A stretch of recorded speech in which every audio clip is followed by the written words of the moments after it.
When life begins to feel empty, our first instinct is often to escape from it.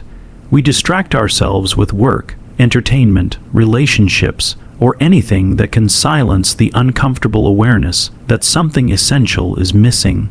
Yet, as Kierkegaard and Frankl both understood, this avoidance only deepens the void. The more we resist the feeling of emptiness, the more powerful it becomes. Real transformation begins not when we run from despair, but when we turn toward it, when we allow ourselves to face it fully and without denial. To accept the emptiness is to acknowledge that you are standing in a moment of truth. It is not a failure nor a flaw, but a signal that the meaning you once relied on has collapsed. Perhaps the career you pursued no longer satisfies you, the relationships you built no longer feel alive, or the beliefs you held no longer make sense. The structures that once gave your life direction have fallen apart, leaving you exposed to the raw uncertainty of existence. This moment, though painful, is sacred. It is the space in which real growth begins. Kierkegaard described despair as the realization that one is out of alignment with one's true self. Most people spend their lives busy avoiding this realization, keeping themselves occupied with distractions that prevent them from confronting the deeper questions. But when everything feels pointless, the illusion can no longer hold. The emptiness you feel is not the absence of meaning. It is the clearing of old illusions, the moment before new meaning can emerge. In that silence, you are finally in contact with the truth of your own existence. Psychologically, acceptance shifts the internal dynamic. When we resist despair, we create a battle within ourselves. One part clings to old meanings, while another part knows they no longer work. This inner conflict leads to exhaustion and hopelessness, but when we stop resisting, when we say, "Yes, I feel empty, and I will sit with this," something remarkable happens. The tension softens. The energy once spent on avoidance becomes available for awareness and renewal. Acceptance doesn't make the pain vanish, but it transforms it from chaos into potential. Nietzsche wrote that one must have chaos within to give birth to a dancing star. This chaos is precisely what emptiness feels like, the breakdown of what once seemed stable. To accept it is to allow life to rearrange itself, to trust that new order can only arise from the dissolution of the old. In this way, the experience of meaninglessness is not a dead end but a passage. It is the mind and soul clearing space for something new to grow. Acceptance also demands humility. It requires letting go of the belief that you must always have the answers, that you can control life's purpose through willpower alone. In accepting the emptiness, you allow mystery back into your life. You open yourself to possibilities beyond your understanding. From this openness, a quiet strength begins to form, the strength to endure uncertainty, to explore without direction, and to rebuild meaning not from habit or fear, but from truth. Thus, to accept emptiness is to make peace with life as it is, not as you wish it to be. It is to stop forcing purpose where none exists, and instead wait for authenticity to arise naturally. In the silence that follows surrender, something subtle awakens, the first whisper of a new why. And it is from this moment of stillness, of complete acceptance, that the journey toward true meaning finally begins. Meaning is not something that life hands to us neatly packaged. It is something we must craft, often in the midst of uncertainty, loss, or confusion. Nietzsche understood this better than most. When he declared that God is dead, he wasn't celebrating nihilism. He was recognizing a terrifying freedom. Without a divine authority or fixed system of values to define what is meaningful, human beings must become the creators of their own purpose. This realization can feel like a void at first, a dizzying sense that there is no higher order guiding our lives, but it is also the moment when true freedom begins, the freedom to define what matters for ourselves. When everything feels pointless, the temptation is to wait for meaning to reappear on its own, to hope that someone, something, or some event will restore a sense of purpose. Yet, as Viktor Frankl observed in his work with Holocaust survivors, meaning cannot be given from the outside, It must be discovered through personal engagement. Even in the bleakest conditions, those who found a reason to live, no matter how small, were able to endure. Meaning emerges not from the world's circumstances, but from our response to them. To create meaning, you must begin by asking, not what does life owe me, but what can I give to life? This shift in perspective turns you from a passive recipient into an active participant in existence. Whether it is through art, relationships, work, service, or simply choosing to endure with dignity, every deliberate act of engagement becomes a declaration. I choose to make this matter. Meaning grows from choice, not circumstance. Psychologically, this process restores agency. When people feel that life is meaningless, they often feel powerless, adrift in forces they cannot control. But the act of creating meaning reclaims control in the most profound way possible. You may not control what happens to you, but you control how you interpret it and how you act in response.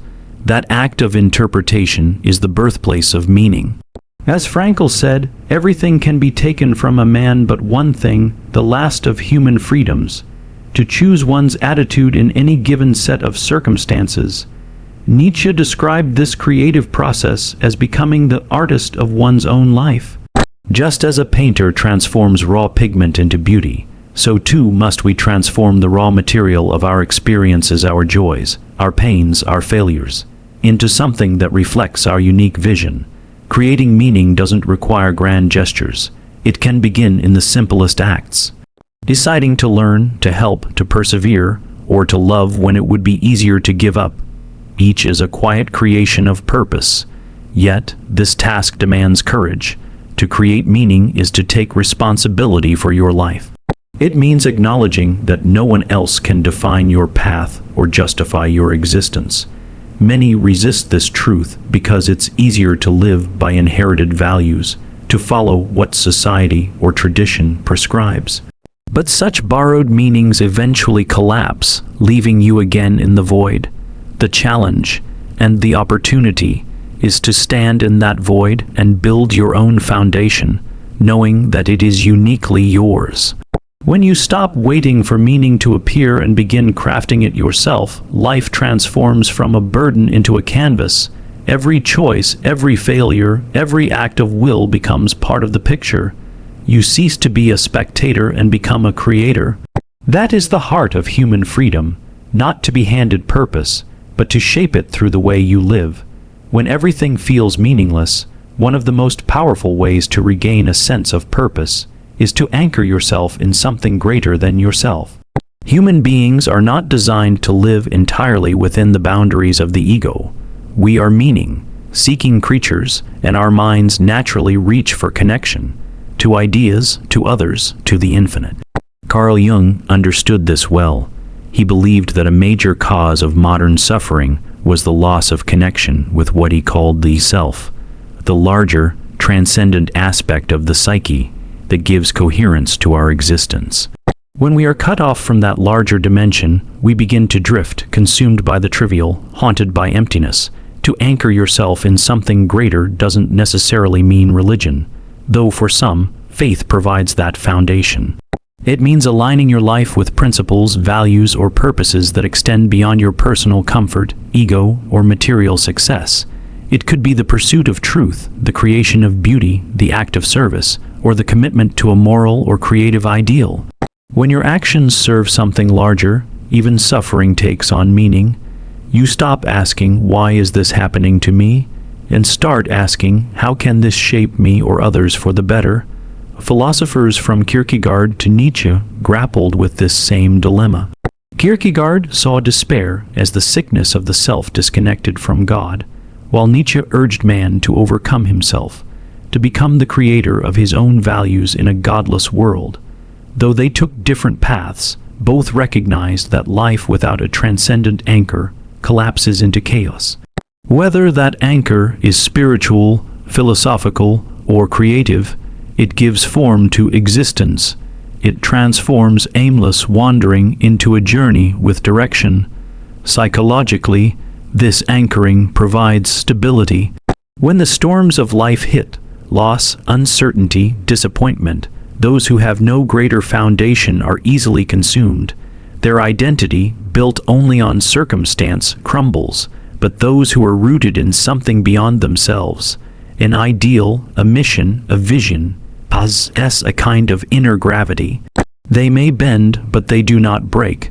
Their suffering is not meaningless, it becomes fuel for the very purpose they serve. Consider the artist who dedicates her life to expressing truth through her work, or the parent who sacrifices endlessly for the sake of their children, or the thinker who spends years unraveling a mystery of the human mind. None of these pursuits are free from struggle, yet each is deeply meaningful because it points beyond the self. When you live for something greater, your pain becomes part of a larger story, and your existence begins to harmonize with something timeless. Modern culture often tells us that happiness comes from self-fulfillment, but the paradox is that the more we focus on ourselves, the more disconnected we become. True meaning arises when the self is placed in service of something that transcends it. This doesn't erase individuality, it refines it. You don't lose yourself in the greater whole. You discover a higher version of yourself through it. Jung wrote that the greatest privilege of a lifetime is to become who you truly are. But to become who you truly are, you must know what you serve. A life without devotion, whether to truth, beauty, love, or justice, is like a ship without an anchor, drifting endlessly through fog. Anchoring yourself to something greater does not eliminate suffering or confusion. It gives them purpose. It reminds you that even when everything feels meaningless, there is still direction, because you have chosen to align your life with what endures beyond you. Perfection is one of the greatest illusions that the human mind creates, and perhaps one of the most destructive. We are taught from childhood to chase flawless outcomes, perfect grades, perfect relationships, perfect careers, perfect versions of ourselves. Yet, this endless pursuit doesn't lead to peace. It breeds anxiety, inadequacy, and paralysis. Søren Kierkegaard once said that perfection is the despair of the spirit, because it distances us from the raw, authentic experience of living. When we are obsessed with perfection, we no longer live, we perform. We measure, compare, and constantly evaluate ourselves against standards that are impossible to meet. The truth is that life itself is imperfect by design. Every human being is flawed, fragile, and transient. To deny this is to reject reality. Schopenhauer believed that suffering and imperfection are woven into the very fabric of existence. To resist them is to resist life itself. By trying to make life neat, predictable, and perfect, we attempt to sanitize it of the very things that give it depth and meaning: struggle, uncertainty, and growth.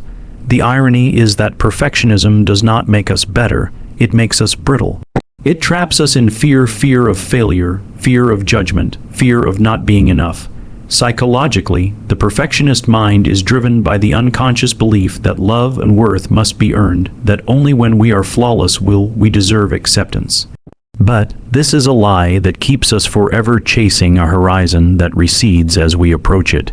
Healing begins when we realize that imperfection is not something to fix, but something to integrate. Jung's concept of individuation, the process of becoming whole, requires embracing our shadow, the imperfect, messy, and rejected parts of ourselves.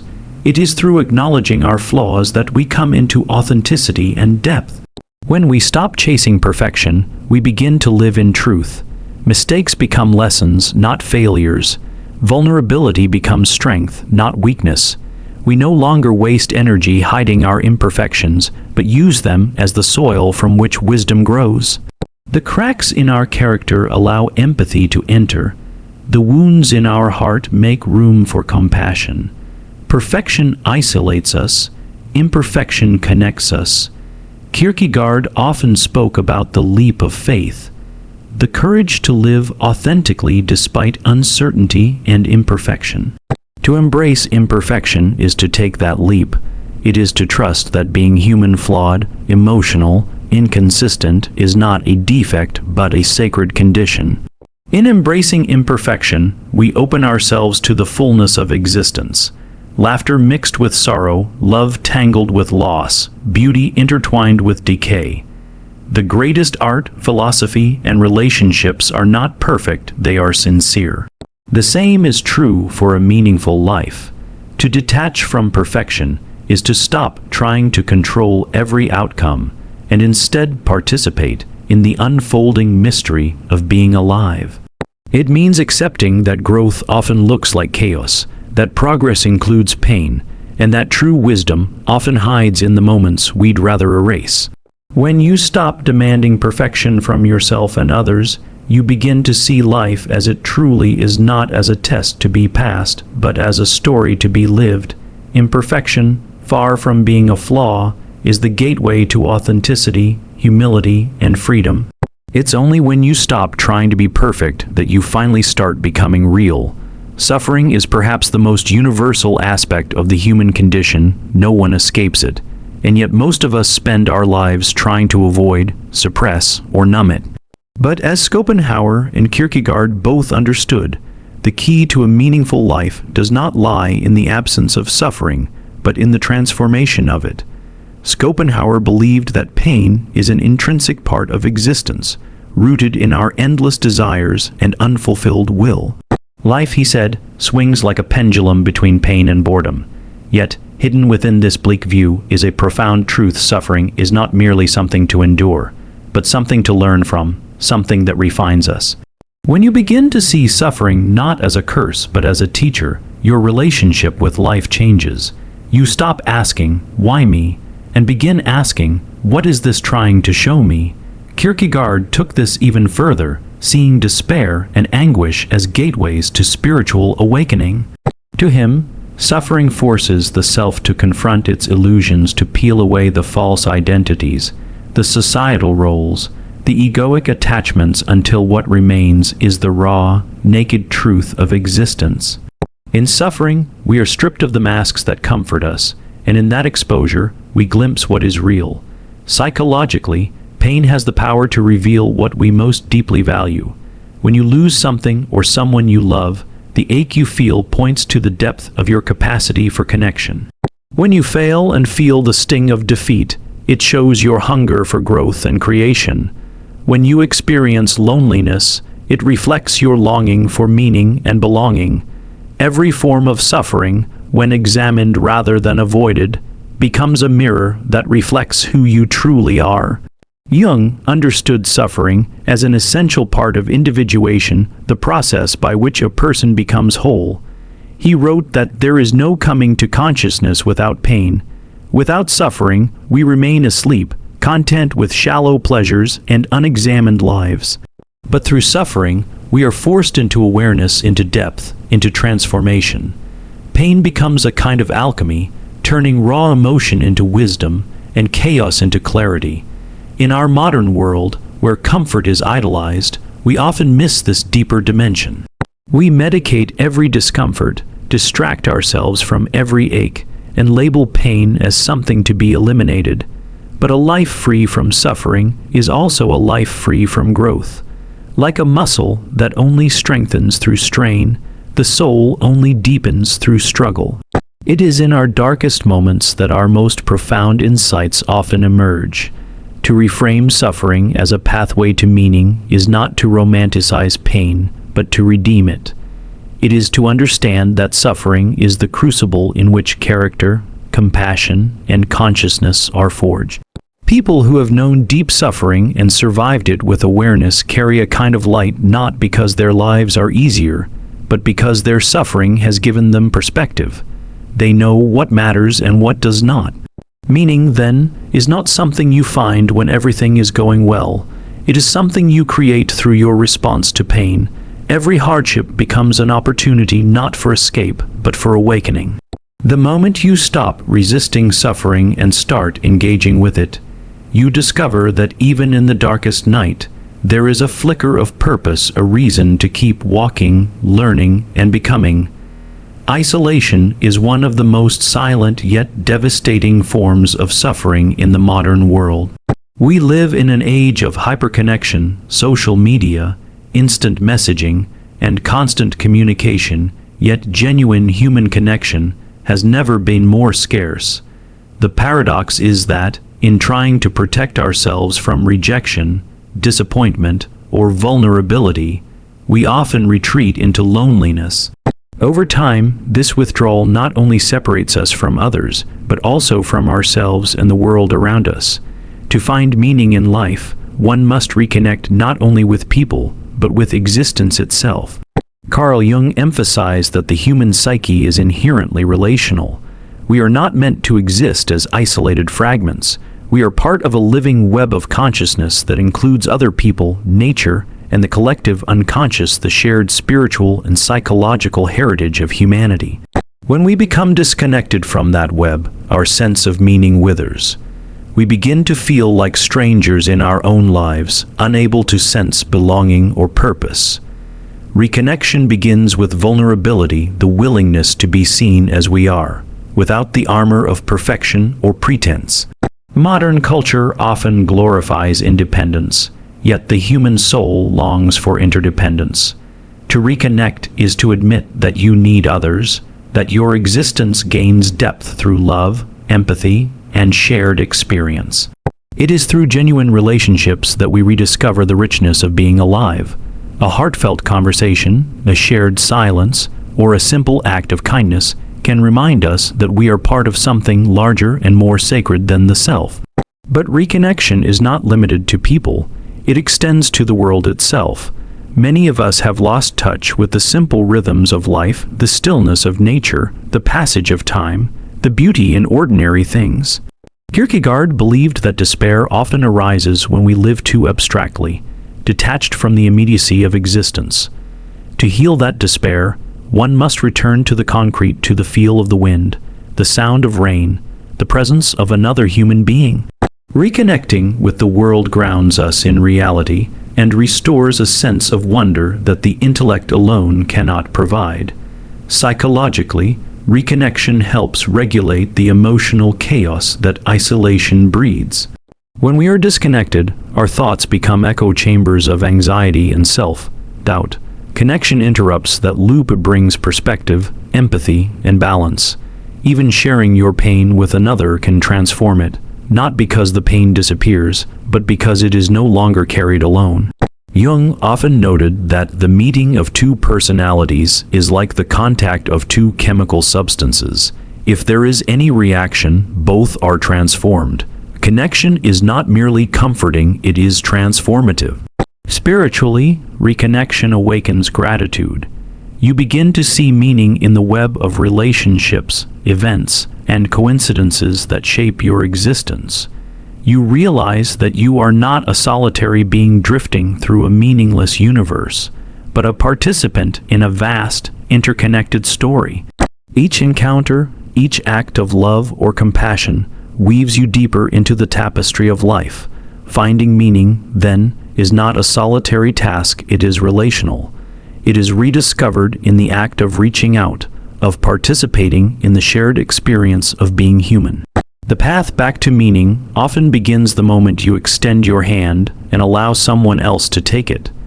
To live intentionally and create your own meaning is to reclaim authorship over your existence, to stop being a passive observer of life, and instead become its conscious creator. When everything feels pointless, it's often because we've allowed our lives to drift on autopilot, guided by expectations, obligations, or fear rather than genuine purpose. Kierkegaard called this despair impossibility. The state in which we have infinite potential but fail to act, allowing life to happen to us instead of through us. Meaning does not arrive from outside forces. It is something forged from within, through awareness, choice, and responsibility. To live intentionally means asking yourself the hardest questions. What do I truly value? What kind of person do I want to become? What am I willing to suffer for? These questions cut through the noise of external validation and bring you face with your essence.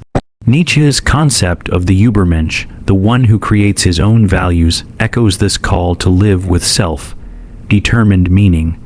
When the old gods and societal ideals collapse, the individual must rise to create purpose from the raw material of their own soul. This act is not arrogant, it is courageous. It is the ultimate expression of human freedom. But creating meaning doesn't always mean doing something grand or extraordinary.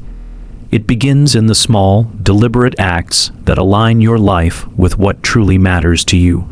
Choosing integrity over comfort, pursuing a passion even when it's inconvenient, showing kindness when it would be easier to turn away. These moments, though subtle, are the bricks from which a meaningful life is built. Meaning grows when your actions reflect your truth, when what you think, feel, and do are in harmony. Psychologically, living intentionally reorients the mind from chaos to coherence. When you live reactively, constantly responding to circumstances, you become fragmented and restless. But when you live with intention, you cultivate inner order. You begin to feel that your life, even with its pain and unpredictability, is moving in a direction that makes sense. Jung described this as aligning with the self, the deeper center of the psyche that knows your true path. The more you act in accordance with that inner compass, the more life begins to feel meaningful, even in moments of suffering. Existentially, to live intentionally is to embrace both freedom and responsibility. Freedom without direction leads to emptiness. Responsibility without freedom leads to slavery. Balance lies in recognizing that while you cannot control what life gives you, you can always choose how to respond, and in that response lies your meaning. Even in tragedy, you can decide what it will make of you. Viktor Frankl, who survived the horrors of the concentration camps, wrote that everything can be taken from a man but one thing, the last of the human freedoms to choose one's attitude in any given set of circumstances. Meaning, therefore, is not something hidden in the universe waiting to be found. It is something you shape every day through consciousness and choice. When you live intentionally, you stop chasing happiness and start cultivating depth. You begin to see that every decision, every challenge, and every relationship is an opportunity to express who you are and what you stand for. In the end, to create your own meaning is to accept the sacred responsibility of being human, to live as an artist of the soul. You paint your life not with perfection, but with awareness, courage, and love. And though the world may remain uncertain and imperfect, your life, lived deliberately, becomes a work of meaning in itself.